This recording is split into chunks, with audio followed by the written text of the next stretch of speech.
What's going on, everybody? Welcome back to our Atlanta United in England or in Europe uh, Football Manager save here on the Dirty South Soccer YouTube channel.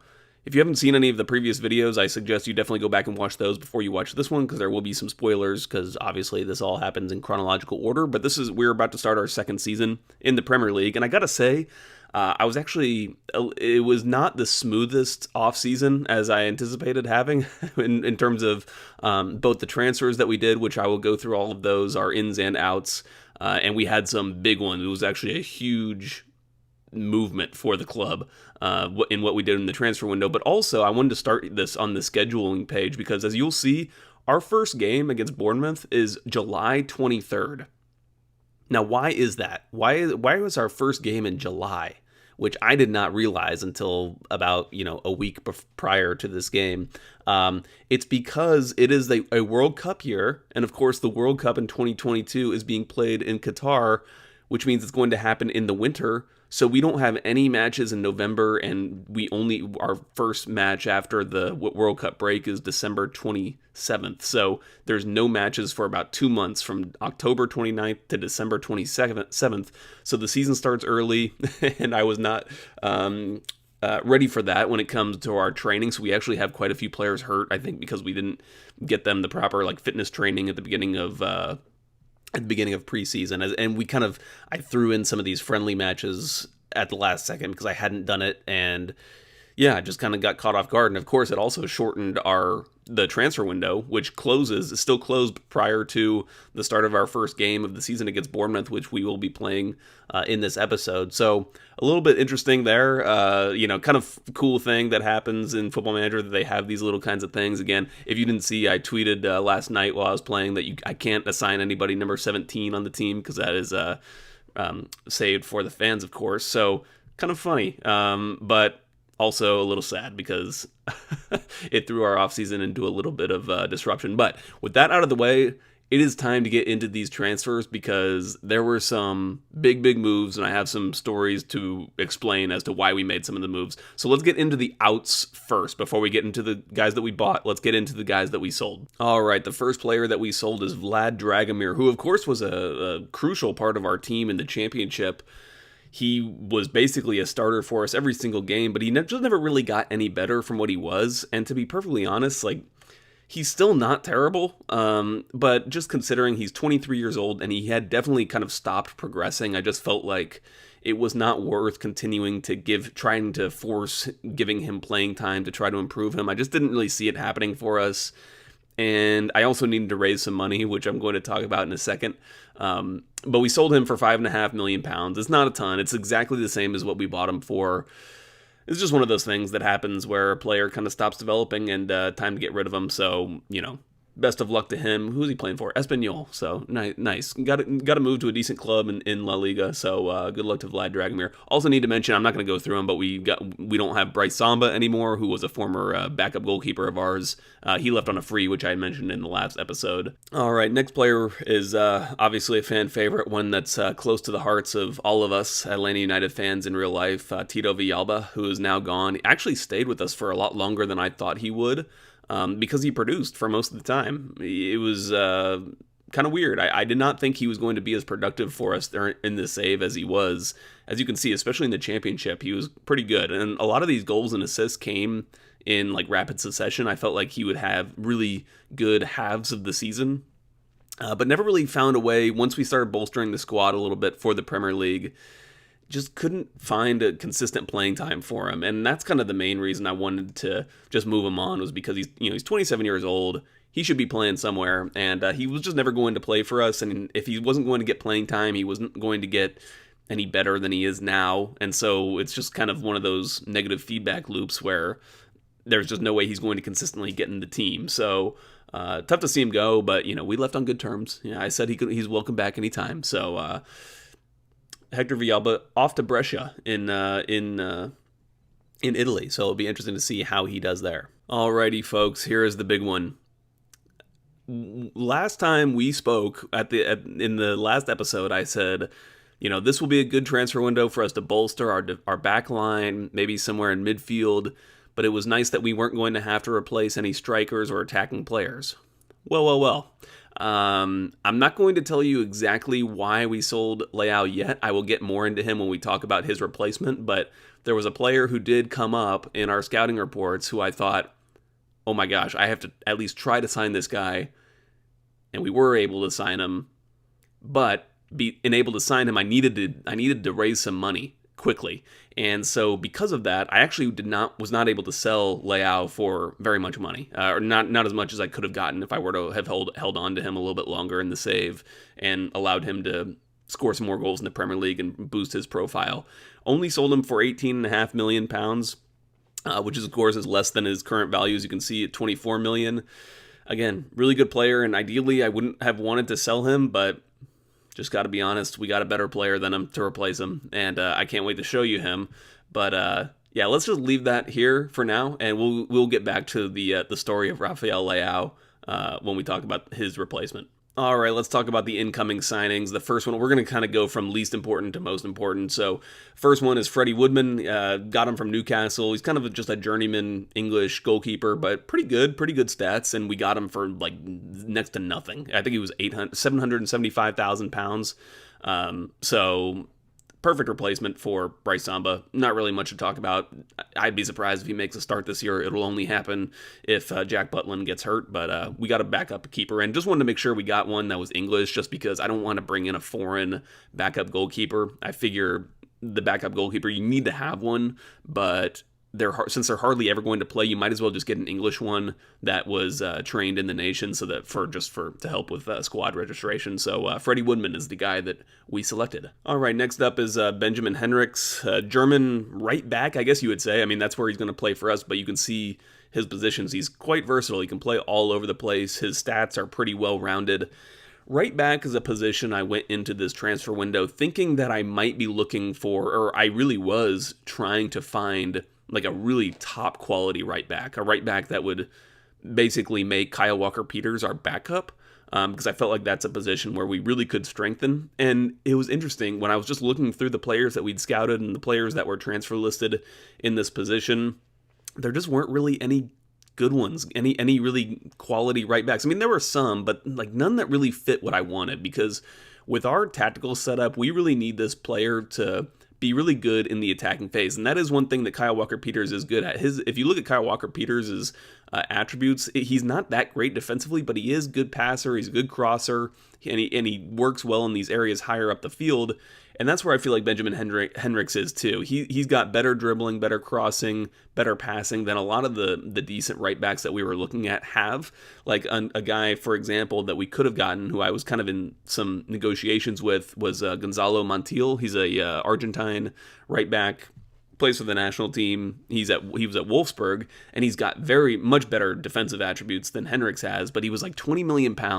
He was going to cost a lot of money, and he wasn't even very good. Like, his crossing and dribbling were really bad. And so for the way that my team is set up, I want these fullbacks to be better in the attacking attributes, or in the attacking phase. So that's why I felt like Hendrix was a good fit. He's not going to be that kind of guy that supplants Kyle Walker-Peters. Kyle Walker-Peters will probably still be our number one right back, but at least he's just well-rounded, very low-risk signing. He was cheap. How much did we pay him? Yeah, so we bought him for £2.6 million.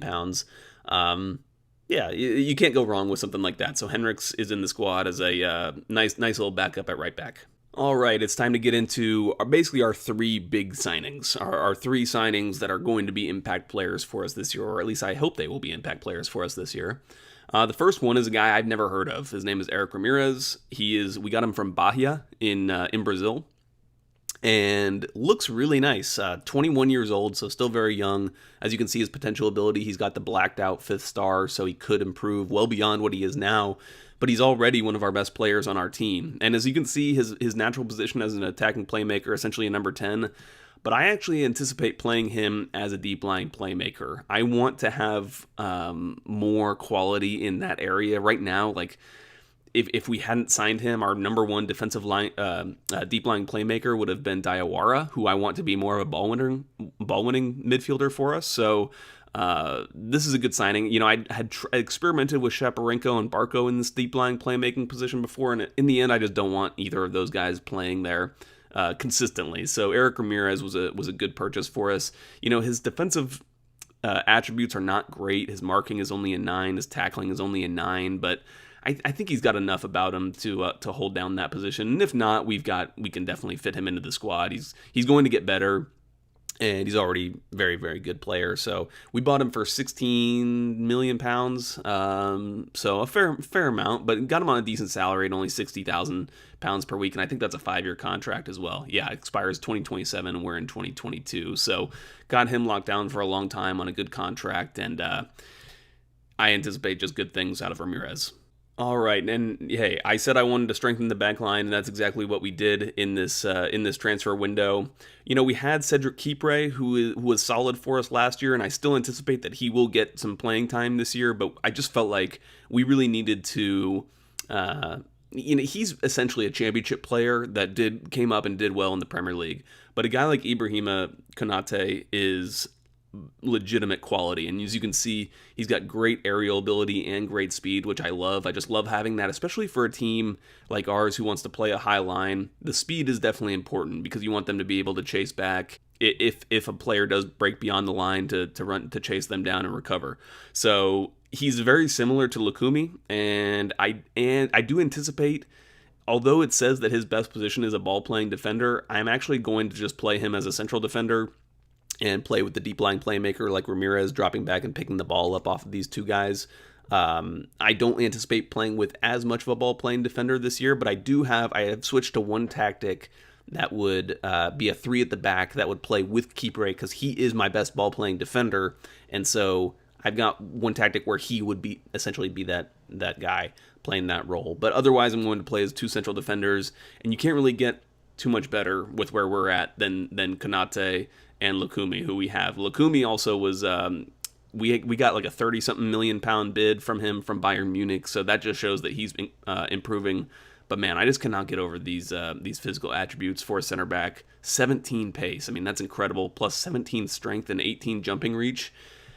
Fantastic. I'm really excited about Konate. We had to spend a lot, we had to give him a big salary. We didn't have to spend much on the transfer. It was only like £16.5 million. We got him from Red Bull Leipzig. But we kind of had to, we were pretty ambitious with the salary and giving out some of these salaries, and you'll see in the next one, because the next guy I'm going to talk about is the striker, really kind of cut into the budget we had for our transfer spends, but I think it's going to be worth it in the end. So, very happy to now have Konate and Lukumi paired at the back. I think they will be rock solid for us as long as they stay healthy. There he is, folks. Our first superstar signing of this save is Erling Haaland, now playing for Atlanta United. I still can't quite believe it. I got to tell the story of how this all kind of came about, because as I said, I was not looking to buy a striker in this transfer period, but I was going through scouting reports and his name came up, and it wasn't one, I don't think it was one that a scout had brought to me. It was just like an agent was like, yeah, he could be available. And he was actually not playing for Borussia Dortmund at the time. In this save, he was still playing for Red Bull Salzburg. So he was actually affordable. The price, when I saw the range of price, it was like from like 16 million to 31 million or something. I was like, ooh, I could potentially make that work. Like for someone like Haaland, I would definitely try for that. And so we ended up negotiating a fee of only £24.5 million for him. Now, he wanted a huge contract, and as you can see, his salary is £135,000 per week, which was like the maximum our board would allow us to give. And I think we had to like max out all of his bonuses. We had to pay an extra like £7 million bonus fee, signing fee or whatever, multi-million for the agent, huge add-on wages for appearances and goals scored and all that stuff, but it's going to be worth it. You cannot tell me this is not worth it. And so this is all plays into why I had to sell Leao. So when I actually agreed to the terms with Salzburg and Haaland, I didn't have enough money. So I needed to raise funds quickly. And so I then offered Leao out to teams, and Leao then got very mad, saying that he felt like he was being forced out of the club, etc., etc. And I was worried I actually wasn't going to be able to sell him because nobody was really coming in for him. His profile had said that there were some teams that wanted him, but those teams were not coming in and submitting bids. So I was actually getting worried that this was not going to come through. Eventually, Bournemouth did come in and offered enough for Leao at 18.5 million, where I was like, okay, I just got to take this. I cannot risk negotiating it any higher. They've made this bid, and that would be enough for us to get in Haaland. So, yeah, I'm very, very excited about this. Different profile of striker than Leao was, and I think he's best as a pressing forward, which is what Joseph Martinez was for us last year. When we played the two strikers, Joseph Martinez and Leao, we played Joseph Martinez as a pressing forward, and we played Leao as a complete forward on a support role. And so we're going to flip that this year. We're going to play Haaland in his preferred position as this pressing forward, and we're going to play Joseph Martinez as the complete forward, so he'll be dropping back a little bit more and doing more link-up play, which he's just better at than Haaland. And, I mean, I think Haaland, if he stays healthy, he's going to light it up. I mean, look at his goals and appearances record. I actually looked and I thought, ooh, has he actually had some injury problems? But he hasn't. I don't know why he was not making so many appearances for Red Bull Salzburg, but I mean, look at that average rating, 8.12 for a team that's, played by the computer. It's going to be incredible.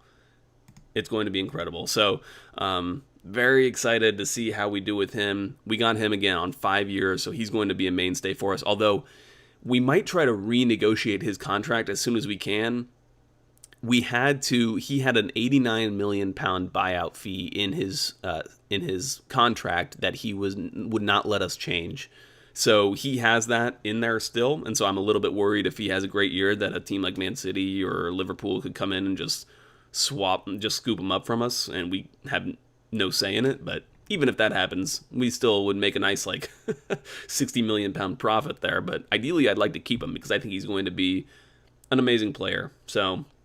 If I can just go back to the transfer history. So if we look at our transfer history, we spent 60 million in total, and you can see all the totals that we spent on the players right there, and our total outs were for 33 million. So we had about 80 million pound budget coming in, and a lot of that budget went to the salaries for these big players, especially Konate and Haaland. But I think overall, this is normally I would make many more transfers than this, but because we had to sign these players on big contracts, we just don't have a lot left. However, V Alba, who I kind of mentioned earlier on, was actually a signing or a sale that we made after the transfer window had expired. So we actually have that money still banked, and I anticipate using that in the winter. Probably won't be for any impact players that come into the squad because it's just not enough money. But I'm going to use those funds over this next 4 or 5 months until the winter window comes. I'm just going to continue scouting, especially for young players. And hopefully we can allocate this money that we got for Villalba towards 2, potentially 3, just depends on how much they cost, young players that we can just drop into our youth system, into our U18 or U23 teams, and just let them develop for a couple years. Because we also are bringing some of those guys into the squad this year. So I want to talk about some of these guys that we're going to bring through. This guy, Xavier Amici, we talked about him in the last episode, how I didn't really know what to do with him with the squad that we had in the previous year. He's going to play more for us this year, and in fact, he's going to start this first game because we have so many injuries. But he's going to start to be integrated into the team, which I haven't really done so far in this save. He only made 5 appearances last year, and we had him in the championship, and he never made an appearance. So anticipate him playing more this year. We also brought through some guys that we've had on loan who have just been out there developing. This guy, Eric Bamba, is a player that we had signed from Ivory Coast, and I can't even remember if I showed him to you when we bought him. We just got him for 200,000. I saw that he had gotten slotted into the Ivory Coast's youth academy, the youth team, youth national team, and this ASEC Mimosas team in Ivory Coast is one I always like to check. They had the Ivory Coast's FA has a couple teams in their leagues that tend to pump out players, new gens, that are useful, and so I bought him a couple years ago, and he's going to be good enough for us, I think, to slot in at the end of games. Again, just a guy that he's good defensively. I want to give him some playing time. Who knows if he'll work out, but at least we'll be able to use him a little bit. Another one of those guys is Josh Hunt. Similar situation. Just a guy that we bought a couple years ago. I guess it was only last year, 2021. Felt a lot longer ago.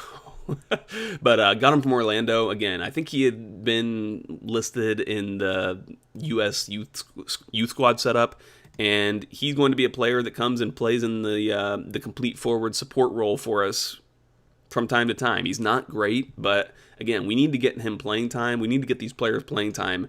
They don't need to be starting lots of games, but at least just get them involved in the team if their attributes, if we want to see their attributes grow. So it's good to see he has already gotten one cap for the U.S. team, for the senior team when he was on loan last year in Portugal, where he did okay, not terrible, playing in the top division in Portugal. So hopefully he can come in and just give us some quality minutes this year. Other than that, we have some guys that we were not able to get rid of that I wanted to, ideally. Myles Robinson. We could still see some of these guys go because we can still sell players outside of the transfer window. Myles Robinson is just a guy who's not going to, he has not progressed like one bit. I don't know if his attributes have changed at all.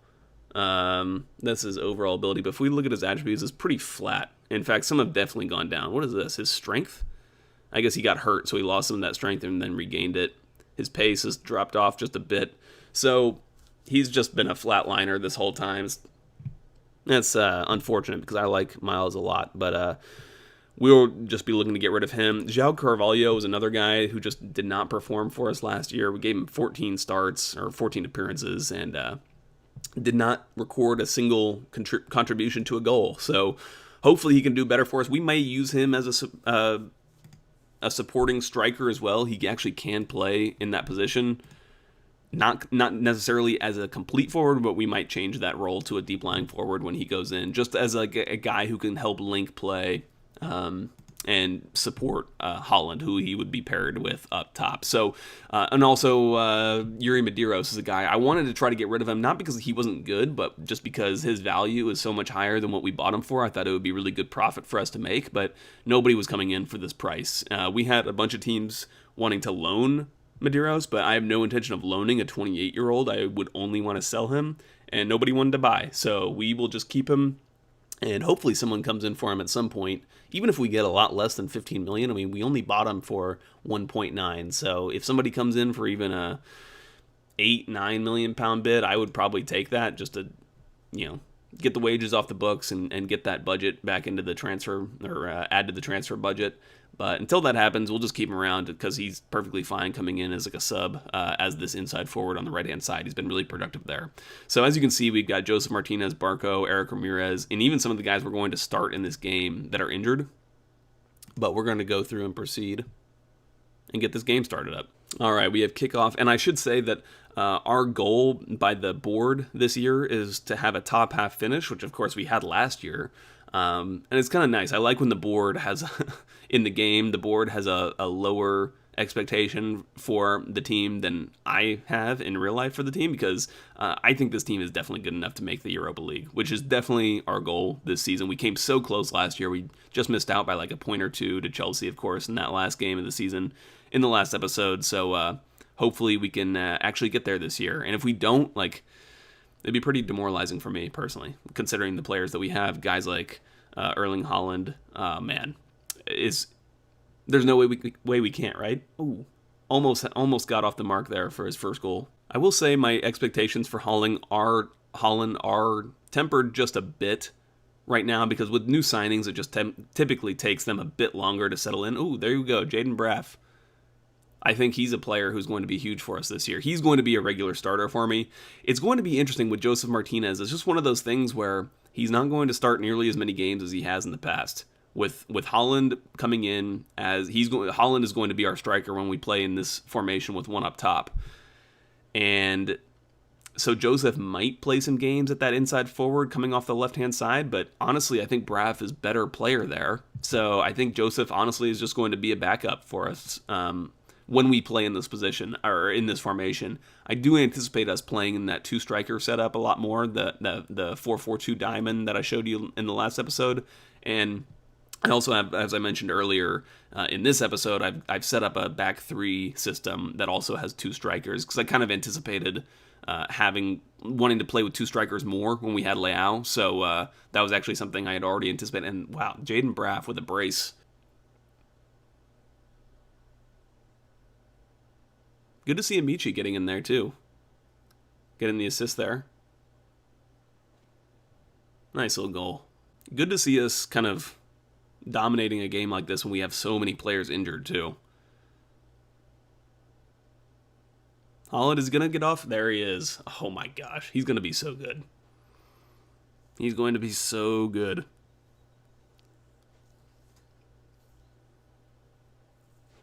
Maybe I'm getting ahead of myself here, but Champions League qualification is not off the table. There's Amici again getting involved.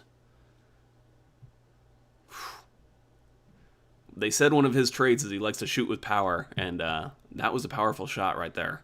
You know, Shaparenko, I just saw him get a touch. I anticipate him having a much better year, too, this year. I think it was his first year in the league last year, first year on the team.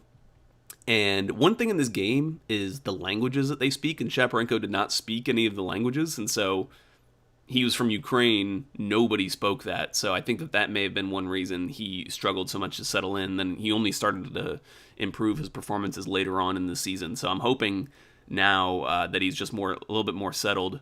Oh, there's Konate with his getting himself off the mark from a set piece. Nice goal there. But yeah, I'm hoping Shaparenko can be a much better player for us from the get-go this year. And we have so much depth now, too. We've got, Ezequiel Barco's not even playing in this game. He was our player of the season last year, as voted by the fans. And this is a hell of a start right here. Let's get some guys in. Let's who can we rotate in here? We get Medeiros in there. Get him some playing time. Throw on Hayden, just to give Diawara a blow. By the way, speaking of Hayden, I should say the deal that we made with Newcastle to bring him in last year was a loan with basically an obligation to buy, and he's still on loan.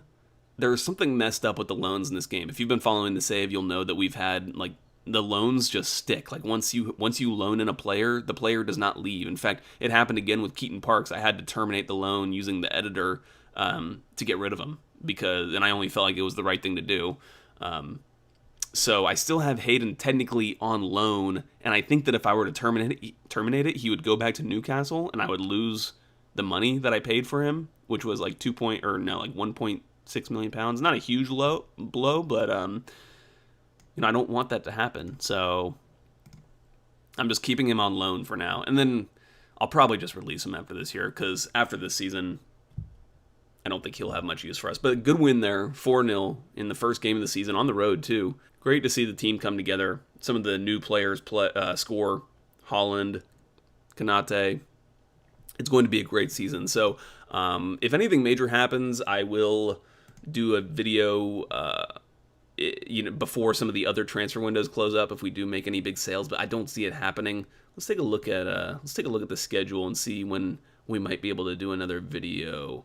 We'll definitely do one before, probably tentatively plan on doing one kind of going into the winter break before the World Cup. And then when we get back, I'll also do one, just kind of check in. We'll probably do one around this Arsenal-Chelsea game, maybe do a doubleheader there on a video and just see how some of the players performed in the World Cup. And hopefully we don't have any injuries, but I do expect some of our players like Lukumi, Konate, Haaland to be playing in that World Cup if their countries qualify. So will be interesting to see how that goes down, but until then, we'll see you guys in the next video.